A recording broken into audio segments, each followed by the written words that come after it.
Welcome, ladies and gentlemen, to our second lecture on fluids. Today we're going to look a little further into fluids and we're going to learn a little more about the properties of fluids that affect the world we live in. So let's start by talking about buoyancy.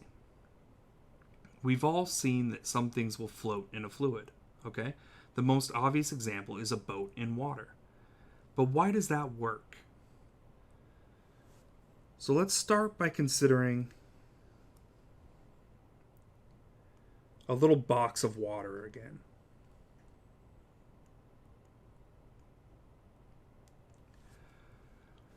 So our water's in equilibrium. So that means we know the sum of all the forces in the y direction must be zero, okay? It must be zero in every direction, but in the y direction in particular, in the vertical direction, the sum of the forces must be zero, okay? So we know for this bit of water that we're going to have mg pointing down, right? We're always going to have the weight of the water pushing down. But the water's in equilibrium. So the sum of the forces has to be zero. Now, we have the force of gravity pushing down on the water. Let's not even write Fg. Let's just write mg, okay? So we have that pushing down. But then the only other forces on the object are the forces from pressure, okay? In the y direction, we have the pressure on each of the surfaces, the top and the bottom surface. We have the force P times A, right? The pressure times the area. So it must mean that the net force from pressure causes this to equal zero because that's all the forces that are on our little box of water, right? And that tells us that the magnitude of the net force of pressure must be mg and that it points up, okay? But now imagine that we replace this same box with a block of some other material, okay? So now this block right here, instead of being a block of water, right, just an area in the water, now we replace it with a block of something else, right, steel or wood or something like that, okay? Nothing about what we said about the pressure would change, right? These pressure forces would all still be the same, okay?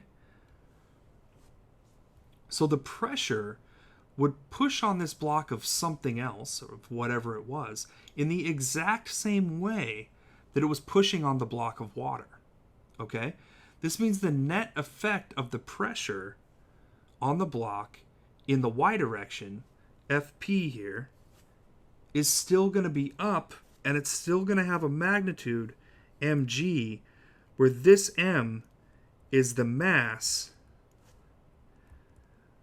of this volume of fluid, okay? So if this is water, then it would be the mass of this volume of water, okay? If this was oil, it would be the mass of this volume of oil, all right? And we have this same effect where we have this force of pressure pushing up on whatever the object is, okay? This is Archimedes' principle. And Archimedes' principle says that fluids exert an upward force on objects equal to the weight of the displaced fluid. Okay? The weight of the displaced fluid is mg, like we have here, with m being the mass of that fluid, right? But m, for whatever fluid, could be expressed as rho v, right? So the buoyancy force that an object is affected by is a function of the density of the fluid, okay? Not of the object. The buoyancy force is affected by the density of the fluid, okay? So let's write this as Fp equals rho Vg, okay? That's the one that we want. So the volume is going to be dictated by the object, right? It's the volume of fluid that's displaced, right? So if we have something floating in water, it's how much water is displaced by this volume. But the density is of the fluid. Okay? So now let's imagine that we have some ocean water. Okay? And for ocean water, the density is 1,030 kilograms per cubic meter. Okay? And let's say that we have a ball. Now, we actually have two, and they're the exact same size. Okay? So the volume of the two is exactly the same. But we have a bowling ball and we have an inflatable beach ball. Okay? But they're the exact same size. They're this ball here. And so the volume is the same. V bowling is equal to V beach. Okay? They're the same size. They have the same volume. Then the buoyancy force on each of them is the exact same. Okay? So then F buoyancy is equal to rho from the seawater, the volume of the ball, and G. Okay? The product of those three things. And this is the buoyancy force on both of them. All right? It's the exact same. So why does the bowling ball sink and the beach ball float? Okay? Well, if we use Newton's second law on both of them, we'll see that we have first just two forces. Okay? There's the buoyancy force pushing up and the object's weight pushing down. So we have FB up minus mg for each ball, and that equals ma. Okay? So what's the difference between the two? Well, floating is a state of equilibrium. So we need the net forces on the ball to be 0 for it to float indefinitely. Okay? So we'll replace this side with 0. And that tells us that to float, FB equals mg. Okay? And now remember that FB is equal to rho VG. And then coming back over here, we have rho V equals M. Okay? The G's cancel here. So this is our condition to float. Okay? Now, the objects are the same size, but the mass of a bowling ball is very different from the mass of an inflatable beach ball, right? And this equation is telling us not only if the ball will float, but we can solve for V, right? V equals M over rho. And we can see exactly how much water is going to have to be displaced for it to float. So we can see how much of the ball has to push down into the water for the ball to float. Okay? Now, for the bowling ball, this V to float is bigger than the V of the bowling ball. Okay? So it sinks. For the beach ball, because most of it is filled with air, this V is something much less than the size of the ball, so it only has to push into the water a little bit for the forces to be equal. Okay? For the weight of the ball to be perfectly balanced by the force of buoyancy. Now we can use the average density of the object. Okay? So let's say for either ball, we're going to say the average density rho sub A. Okay? And then the volume, the total volume of the object, VT. Okay? And that's going to equal the mass, right? The average volume is the total mass divided by the total volume. Okay? So we have VT and rho A, the average density. Okay? So then down here we can replace M with rho A times VT. Okay? So now this shows us that when we go to find the volume needed for the object to float, it's dependent upon this ratio, right? The density, the average density of the object versus the density of the fluid that it's going to float in. Okay? Now we can see that if rho A is greater than rho, then this ratio is greater than 1, and the object can't float, right? Because the volume needed to float will then be greater than the total volume of the object. Okay? So it can't displace enough water to float because it's not big enough, right? So this ratio here, rho A over rho, has to be less than 1 for an object to float. Okay? So why does the bowling ball sink and the beach ball float?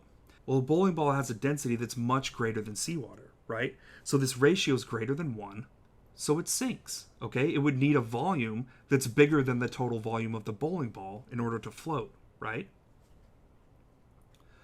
The beach ball's volume is mostly air, and air has a really low density, right?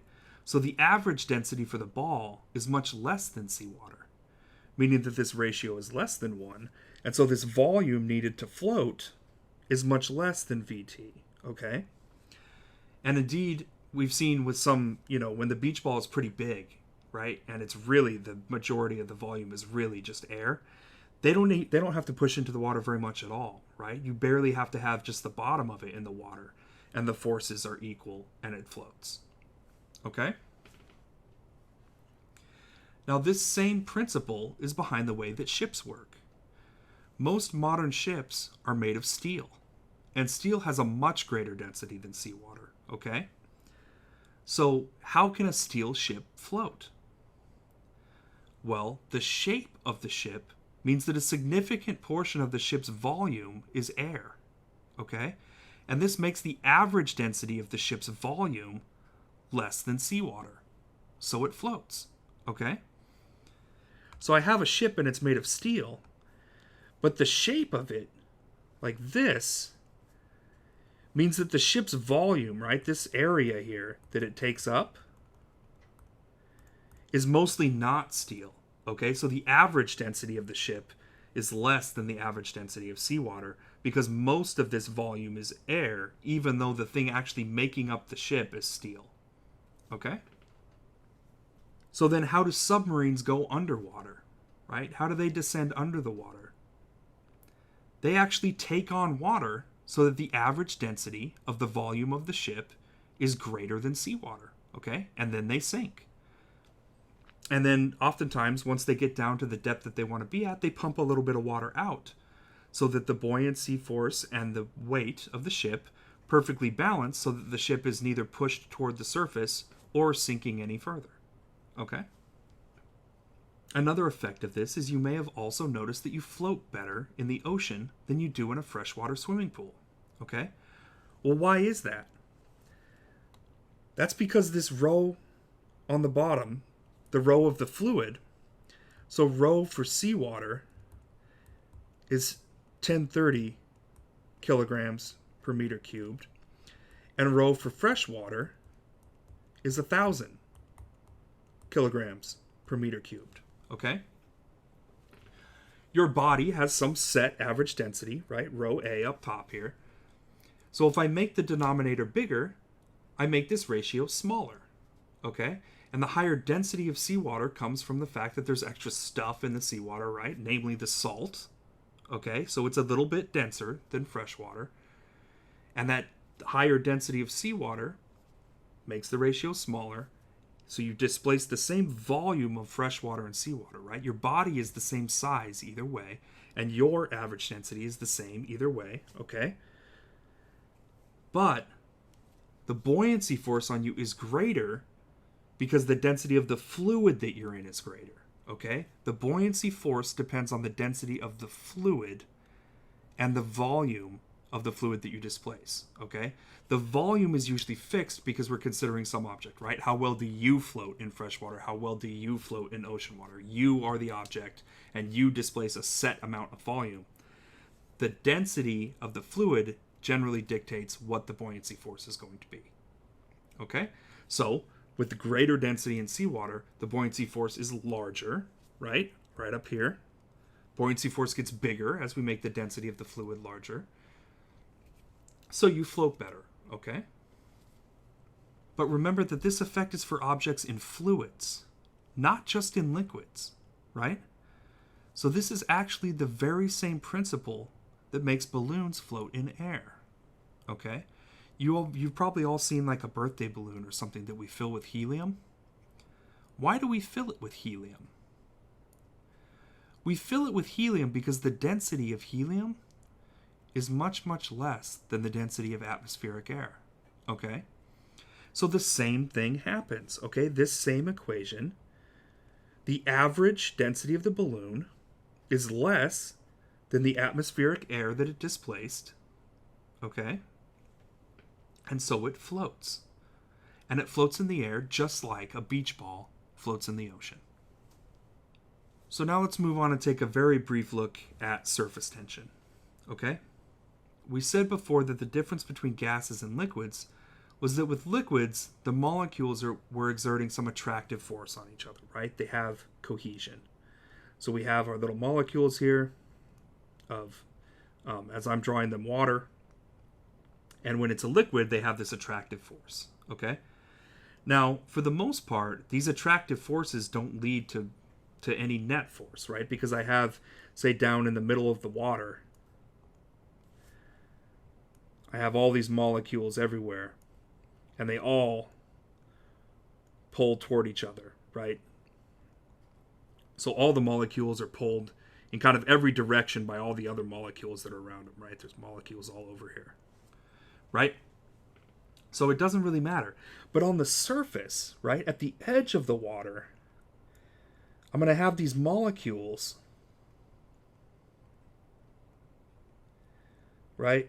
And I've drawn it very orderly. Obviously, it's less orderly. But they're being pulled, if this is the surface of the water, they're being pulled in every direction except this one, right? There's no water molecules over here, so they can't be pulled that way. They're being pulled in every direction except out away from the water. So all of these attractive forces between the molecules, they add up and they make the fluid act like there's this thin little membrane around the fluid that's always squeezing in, okay?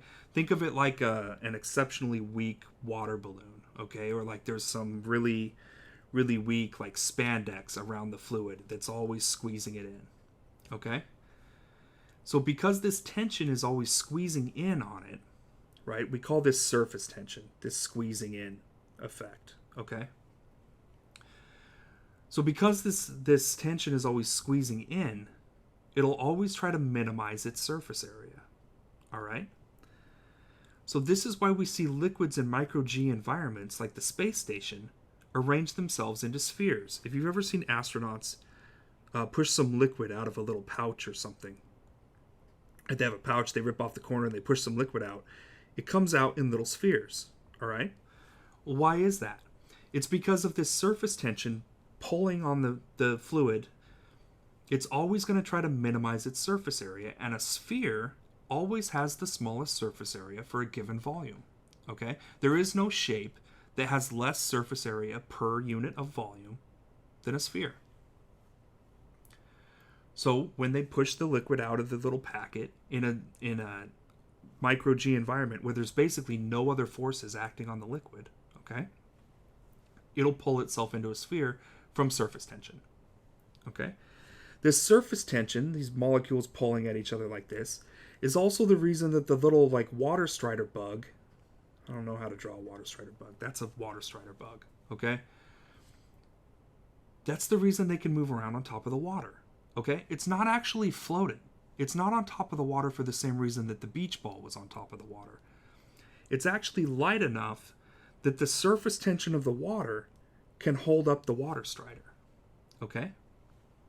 You can also, if you're really careful and you have some water, you can also just barely balance a paperclip on top of water, okay? You might have even seen someone do this before. So you have to place it on there really carefully, but if you do, you can usually balance a small paperclip on top of some very still water, okay? And this is in spite of the fact that the paperclip, which is generally made of steel, has a much greater density than the water, okay? It's not floating for the same reason that the beach ball is floating, okay? In fact, it's not floating at all, because floating comes from the buoyant force, right? This isn't a force of buoyancy. It's the surface tension of the water causing the water molecules, because they pull on each other, to not want to get out of the way of the paperclip, okay? So these cases are interesting exceptions to the way that we normally see liquids behave, And they're all taking advantage of the fact that liquids have this surface tension, okay? They act like there's this real thin, weak membrane squeezing it all the time, okay? However, the force that surface tension can apply is very small, and it's usually overpowered by other things, okay? So we don't generally see spheres of water on the Earth's surface, right? Because the gravity on the fluid is generally much stronger than the surface tension, okay? So it pulls it into a different shape, all right? What's required for this is that the mass of the fluid from the volume of the fluid be large enough that the surface area of the fluid is inconsequential, okay? So this is almost always the case with any kind of like a drop that we can see or something like that, okay? And so it gets pulled out of this kind of sphere that it would want to sit in by gravity, right? We pour it into a glass, we spill it on the table, whatever. It gets pulled into a shape, and that shape that it's pulled into is dictated by gravity, or if we have a glass or something, right, the actual structural integrity of the glass, right? It stops it from spilling out everywhere from gravity. But these forces, the ability of the glass to withstand the pressure and to push back on the water when the pressure is applied to it, and the force of gravity, these are all bigger than surface tension. So we generally aren't concerned with it, okay? And when we put things in a fluid, we aren't concerned with surface tension because the object's weight is generally enough to immediately overpower the force of surface tension, right? So when we drop you into a pool or something like that, surface tension is no consideration at all because your weight is so much greater force than surface tension is that the surface tension is completely negligible, okay? It's not important in this case. So that concludes our lecture for today. We've covered all of the topics that we're planning on covering for fluids in equilibrium. And in our last lecture on fluids, we're going to cover fluids in motion.